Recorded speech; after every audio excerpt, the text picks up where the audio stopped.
여러분 다 목회자신데 특별히 목회와 관련해서 또 오늘날 교회개혁, 또 오늘날 많이 논의되고 있는 부흥, 뭐 이러한 주제들이 많은데요. 그러한 주제들을 한번 청교도 역사와 또 청교도 역사 이후에 어떻게 역사적 맥락을 가지고 있고 그러한 맥락들이 과연 오늘날 이 시대에 왜 우리의 목회에 필요한가, 이러한 부분들을 좀 생각해 보려고 합니다. 여러분이 이제 교재는 이렇게 돼 있는데 교재를 한 것만 교재는 다루고 전체적 역사적 흐름은 제가 이 칠판을 사용해서 강의를 진행하도록 하겠습니다. 이제 좀 할 내용이 아무리 짧게 한다 하더라도 내용이 좀 있기 때문에 제가 좀 강의 속도를 좀 빠르게 진행하겠습니다. 네. 이신 칭의교리를 드러낸 것은 아주 참으로 공헌을 했지만 이신 칭의와 어떤 성화의 관계라든가 드러내지를 못합니다. 그래서 이제 나중에 이 루터교가 한계를 가지는데 이 성화론이 약해집니다. 성화론이 거의 없어지다시피 해서 그래서 할 수 없이 독일의 경건주의 운동이 일어나게 되는데, 자, 아무튼 루터는 이렇게 종교개혁을 시작을 했습니다. 사실은 1500년 10월 31일 성당을 했지만 실제적으로 종교개혁의 중심되는 핵심 교리는 1523년에서 1525년 에라스무스하고 논쟁을 하면서 그때 이제 어거스틴이 다시 재조명이 되어지고 개혁교리가 형성이 되어집니다. 그러나 이제 본격적으로 종교되어지는 것은 1509년에서 1564년까지의 삶을 살았던 칼빈에 의해서 종교개혁이 일어납니다. 근데 칼빈의 사실은 종교개혁은 논과 또 해론, 그것은 교회인데 대표 이 종교개혁의 1530부터 1559년 번에 개정된 기독교 강요로 요약을 합니다. 1540 제네바 요리 있지만 특별히 이 기독교 강요를 5번이나 개정합니다. 1536년, 1539, 1543, 1550, 1559년. 그래서 5번에 맨 마지막 5판은 구조를 앞에 있는 4개와 다르게 재구성을 합니다. 그리고 서문에 내가 오늘 이 강요를 개정했는데 이 마지막 정말 없다 말을 합니다. 그런데 이 기독교 강요가 사실은 내용의 핵심은 무엇이냐면 성경의 요약이기도 하지만 복음 무지한 자들을 깨우치기 위한 작품입니다. 깨우치기 위한, 즉 로마 캐톨릭으로 교회가 자기 조국 교회인 프랑스 교회도 물론이고 유럽 전체가 교회 십자가는 다 걸려 있는데 십자가는 교회들이 어마어마하게 많은데 그 속에 복음의 교리를 모르고 구원의 도도 모르고 경건도 나오지 않고 단지 명목적인 그리스도인으로 살아가는 그들을 깨우치기 위한 가장 중요한 목적을 가지고 5번의 개정을 합니다. 그리고 이 요리문답서도 만듭니다. 그런데 이 요리문답서를 요 종교개혁을 한 것은 유럽 전역으로 영향을 미쳐서 어떤 신앙고백 운동과 어떤 이 신앙의 성경에 있는 중요한 교리 유럽 전역으로 퍼져나갑니다. 그래서 신앙고백서 운동이 일어나는데 1559년에 갈리아 신앙고백이 나옵니다. 요거는 프랑스의 위근호파들이 칼빈의 개혁에 종교개혁 영향을 받아서 신앙고백서를 만듭니다. 그리고 핍박받는 그리스도인들에게 위로를 주는 신앙고백서가 나오고 1561년에 벨직 콘페션이 나옵니다. 벨기에 신앙고백서가 나오고요. 1563년에 하이델베르그가 나옵니다. 자, 요건 하이델베르그지요. 요건 벨기아, 요건 프랑스입니다. 그리고 1560년에 존 낙스에 의해서 스코틀랜드 신앙고백서가 나옵니다. 자, 칼빈이 이 스위스 제네바에서 종교개혁 운동을 한 것이 유럽 전역으로 퍼지게 되는데, 퍼지게 됐던 가장 중요한 핵심 원인과 그 원동력이 무엇이었냐면 교회 내에서 구원의 도를 모르고 그냥 교회만 왔다 갔다 하는 자들이 복음의 교리를 깨닫고 그 복음에서 참된 구원의 체험을 하고 그 체험을 한 자들이 결국 전 유럽으로 흩어짐으로 말미암아 이렇게 종교개혁이 유럽으로 확산되어집니다. 그런데 오늘 우리가 공부하려고 하는 것은 이러한 배경 속에서 영국에서 일어난 교회 개혁운동입니다. 청교도 개혁운동인데, 청교도 개혁운동하고 사실 여기에 있는 내용하고는 거의 다른 것은 없습니다. 그러나 이 청교도 개혁운동이 여기에 있는 이러한 개혁운동보다 훨씬 더 강력했고 기간이 길었습니다.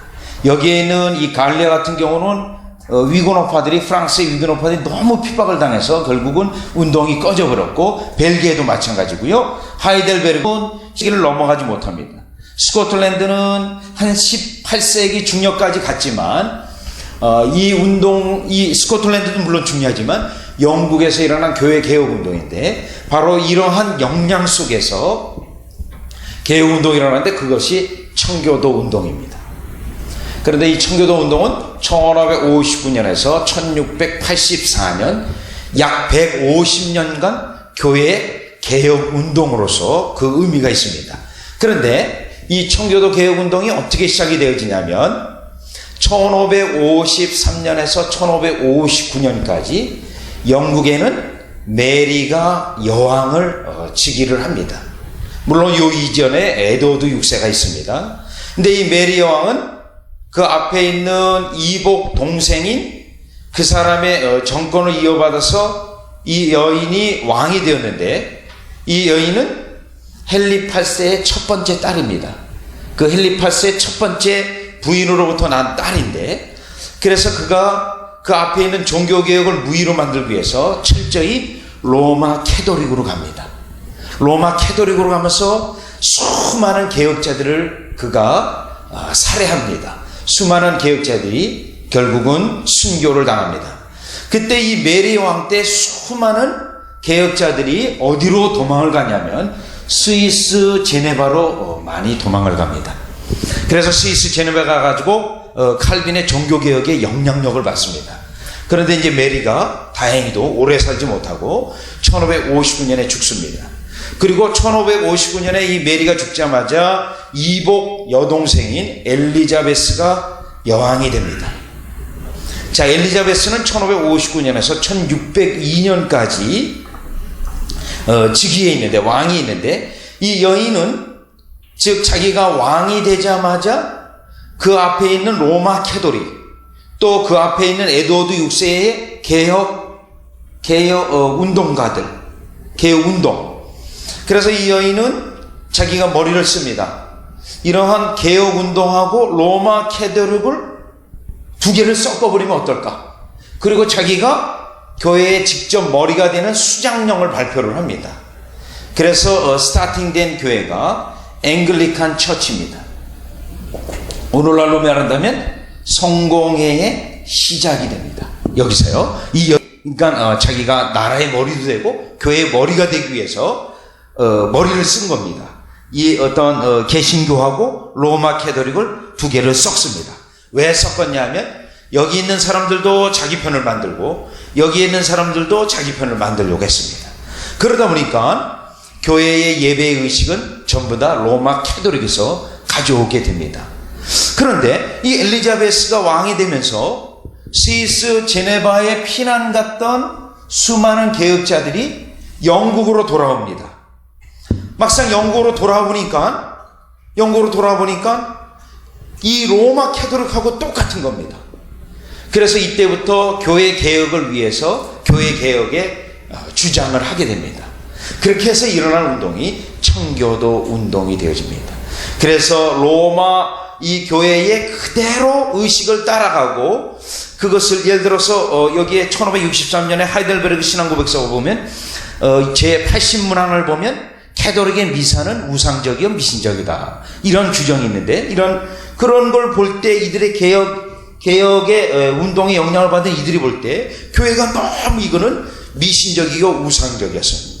그래서 이것을 개혁하기 위해서 일어난 운동이 바로 이 청교도 운동인데, 그런데 사실 이 청교도 운동은 크게 세 부분으로 나눕니다. 1559년에서 1684년인데 크게 세 부분으로 나누는데 초기, 중기, 후기로 나누는데요. 자, 이 초기는 엘리자베스 여왕 시대입니다. 엘리자베스 여왕이고요. 그리고 중기는 제임스와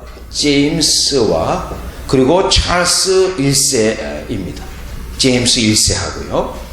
그 다음에 후기는 찰스 2세로부터 되어지는데, 자, 엘리자베스는 1559년에서 102년, 제임스 찰스는 1602년에서 찰스까지 포함해서 1649년, 그 다음에 찰스 2세는 1662년에서 1684, 이렇게 세 개로 나눕니다.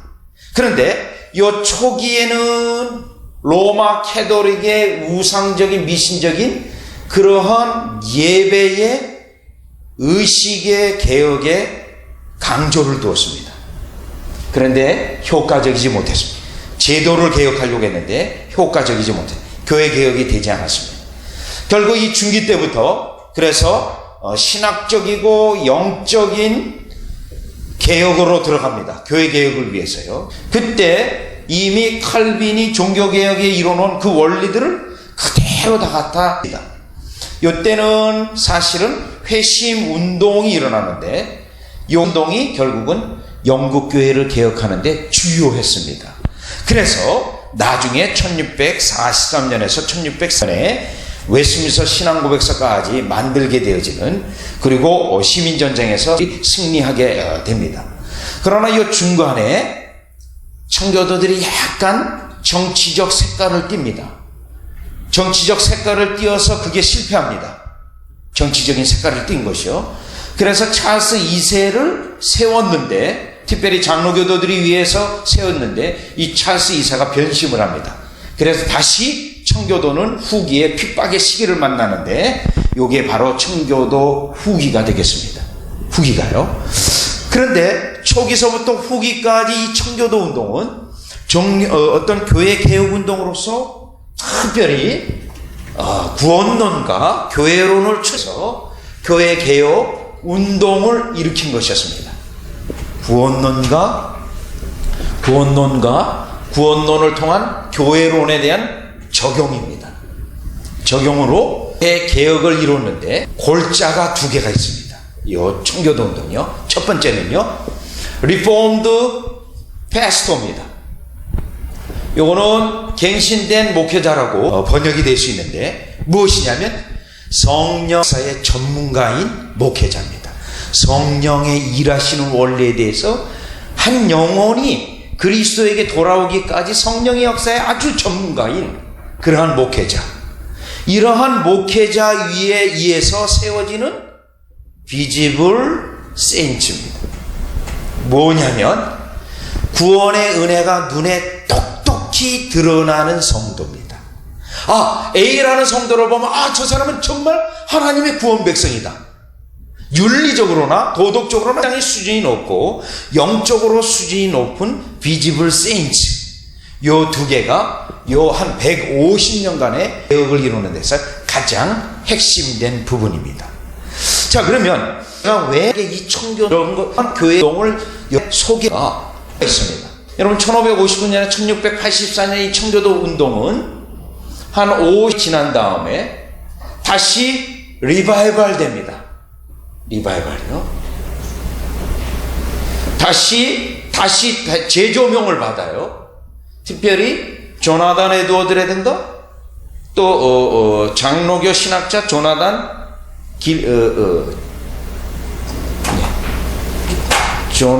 디킨슨이라든가 또 길버트 테넨트라든가 요 사람들은 1730년에서 1747년 요 시대인데 요 청교도 요 신학들이 청교도의 그 원리들이 다시 재조명을 받습니다. 그래서 일어난 운동이 있어요. 1730에서 1747 부흥이 일어나고 미국에서 제1차 영적 대각성이 일어납니다. 미국에서요. 제1차 영적 대각성. 그런데 다른 거 아니에요? 이 청교도의 이 사상을 다시 교회가 영적으로 무너지고 교회가 영적으로 쇠락했을 때 우리 교회들이 왜 이렇게 영적으로 무너지고 있는가? 다시 이 정신을 다시 우리가 회복하자. 그렇게 해서 회복하는 운동이었는데 그 위에 성령이 쏟아부어 주셔서 영적 대각성이 일어납니다. 다시요. 이렇게 해서 미국의 교회들은 든든히 서합니다. 그러다가 1790년 이후로 미국이 1776년에 독립을 하는데 독립된 이후에 미국의 교회가 또 영적으로 쇠락을 가고 있어요. 그래서 이거 안 되겠다.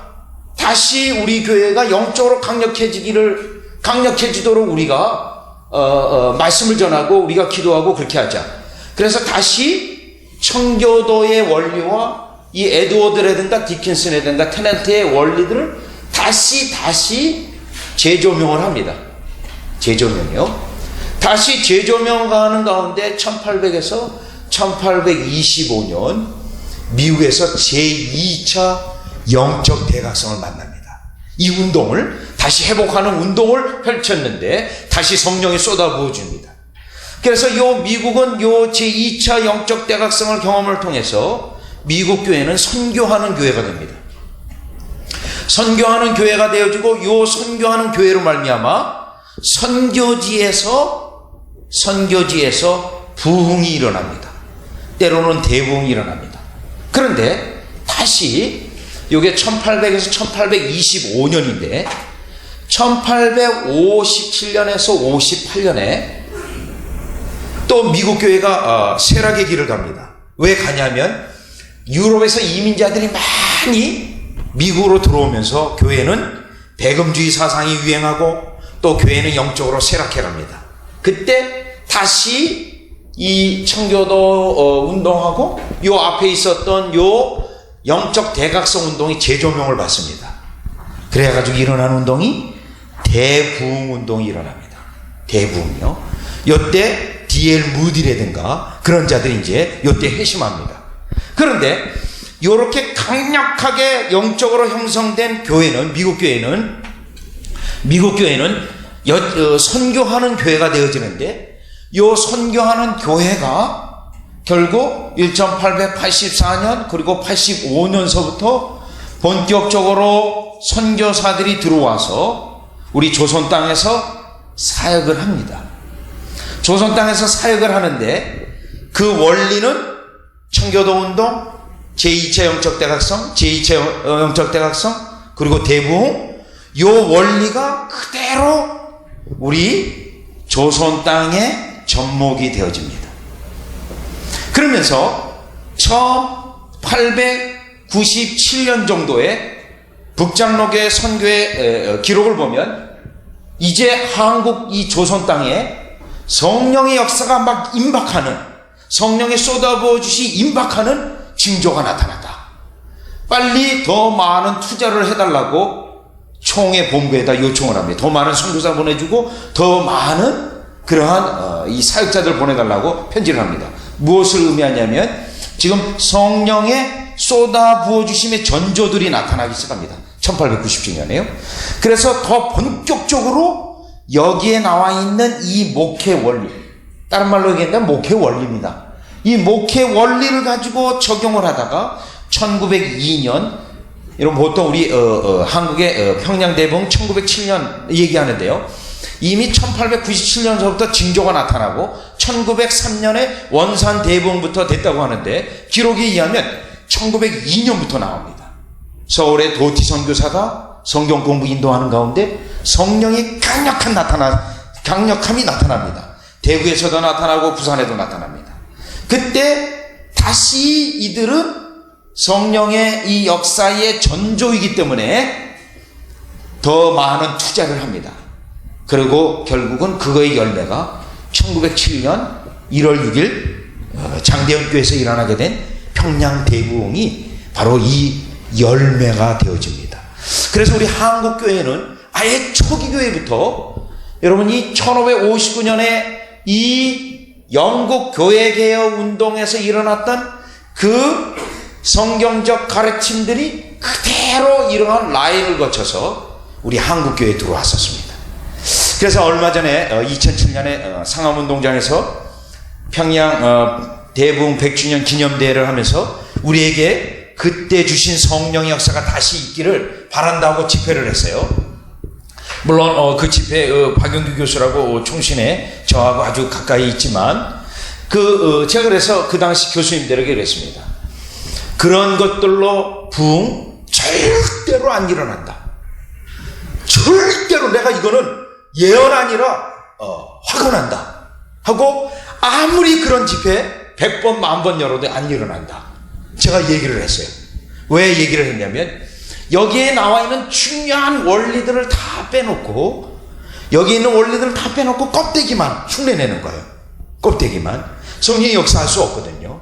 왜냐하면 성령이 역사하시는 그러한 패턴이 있고 역사하시는 성경에서 말하고 있는 원리가 있는데 그 전혀 무시하고 어떤 몇몇 한국의 교회에 소위 이름 있는 사람들이 나와서 그렇게 기도한다고 해서 성령 안 쏟아지거든요.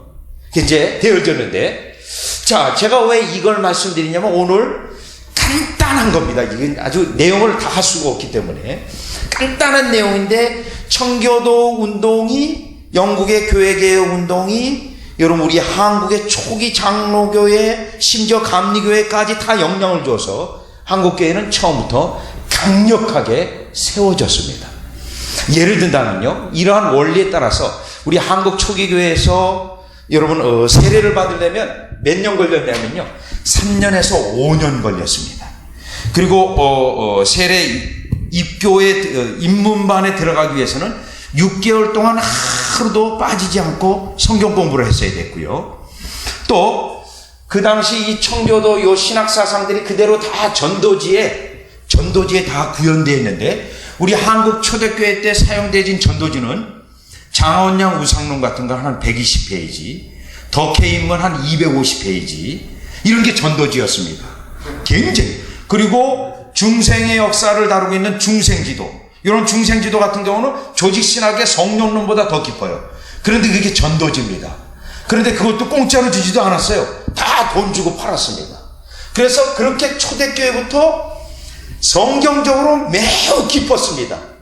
성경적으로 복음의 교리라든가 그 깊은 원리를 깨닫고 있던 그들에게, 즉 성경에 깨닫는 내용들이 깊으니까 어떻게 되죠? 성령이 역사하실 수 있는 거죠. 성령이 그것도 강력하게 역사할 수 있는 거죠. 그것이 이제 그런 것이 어디부터 형성됐냐면 종교개혁의 패턴을 이어받은 청교도 운동이 결국 이 라인을 통해서 우리 한국 초기교회는 이렇게 되어졌는데, 그러나 그러면 오늘날 한국교회는 그러면 어떤가? 오늘날 한국교회는 이런 거 다 내동갱이 쳤습니다. 다 내동갱이 쳤는데 내동갱이 친 이유가 있어요. 그 이유는 여러분 1943년서부터 일어난, 여러분 1943년 미국에서 NA 운동이 일어납니다. National Association of Evangelicals라고 하는 신복음주의 운동이 일어납니다. 신복음주의 운동이 일어나면서 이 운동이 1950년 빌리그레함하고 만나면서 여러분 싸구려 복음 운동이 일어납니다. 쉽게 믿는 싸구려 복음 운동이요. 이 운동이 1960년에서 70년 교회 성장 운동이라는 그것을 교회 성장 운동으로 탈바꿈합니다. 그러다가 1980년, 1990년에 대형교회 운동이 일어나죠. 대형교회 운동이요. 자, 지금 대형교회 운동은, 이 복음주의 운동은 2000년에 들어가면서 신학적으로 굉장히 넓어지면서 이반젤리칼 캐톨릭 투게더라고 하는 복음주의자들과 로마 캐톨릭 함께하는 운동이 일어나면서 지금 복음주의 운동은 갈 바를 모르고 정치 없이 흘러 떠내려가는 그러한 상황 속에 있는데, 우리 한국교회는 바로 이때부터요 1950년 이후에 이 교회 성장 운동, 어떤 성경적 가르침보다는 사회학이라든가 문화 인류학이라든가 심리학을 가지고 교회를 성장시키려는 방법론들이 개발되어지고, 그것이 90년대 들어와서는 대형교회 운동, 마케팅 전략들, 그래서 교회만 성장하면 그것이 성경적이든 관계없든 사용함으로 말미암아, 물론 한국교회 십자가가 많이 세워졌어요. 교회는 많아졌지만 과연 과연 그 속에 청교도들이 추구했던 것처럼 얼마나 참된 그리스도인이 있는가? 과연 그 속에는 얼마나 진정한 구원의 증거가 있는 백성이 얼마가 되는가? 여러분, 이것이 오늘날 우리의 숙제가 된 이 시대입니다. 좋아하는 목사님은요, 본인이 개척해서 안양 쪽인데 한 1000명 됐습니다. 1000명 되는데요, 한 번에 이런 고백을 합니다. 내가 개척해서 오늘날까지 1000명 되는데 내가 과연 이 1000명 속에서 구원 백성이 몇 명이나 될까? 몇 명이나 될까? 상당히 의심스럽다는 거죠. 여러분, 이 부분에 대해서 오늘날 선교학자들은 보통 몇 퍼센트를 세계입니다. 세계 교회 전체가 몇 퍼센트를 보고 있냐면 한 10% 보고 있습니다. 교회에서 참된 구원의 은혜가 진정한 백성이 몇 퍼센트? 한 10% 학자들이요. 자, 그러면 왜 이렇게 되었는가 하면, 여러분, 이전에 성경에 나와 있는 참된 교리들이, 가르침들이 다 내동댕이 치고, 내동댕이 치다 보니까 아까도 우리 목사님께서 언급한 것처럼 야베스의 기도 같은 게 막 유행을 하는 겁니다. 막 미국에서는 700만 권 이상 팔렸거든요. 700. 그런 것들이 어마어마하게 팔리고, 또 여러분 조엘 오스틴 같은 경우 긍정의 힘, 그거는 여러분 심리학이거든요. 혹시 여러분 교회 가운데 심리학 교수가 있으면 그 사람 설교를 딱 듣게 하세요. 그러면 저는 설교가 아니라 심리학 강의다, 딱 그렇게 나오거든요. 몇 권 팔렸습니까? 우리 한국에서도 한 60, 70만 권 팔렸거든요. 왜 인기를 끌고 있나요?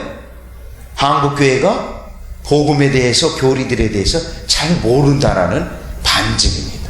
잘 모른다는 거예요. 뭐 그것 말고도 증거는 너무너무 많습니다. 예를 들어서 한국교회 릭 워렌의 40일 목적이 이끄는 삶, 그것도 제가 이제 그 비판서를 다시 썼는데 출판사에서 안 내준다 그래가지고 출판이 안 됐는데요.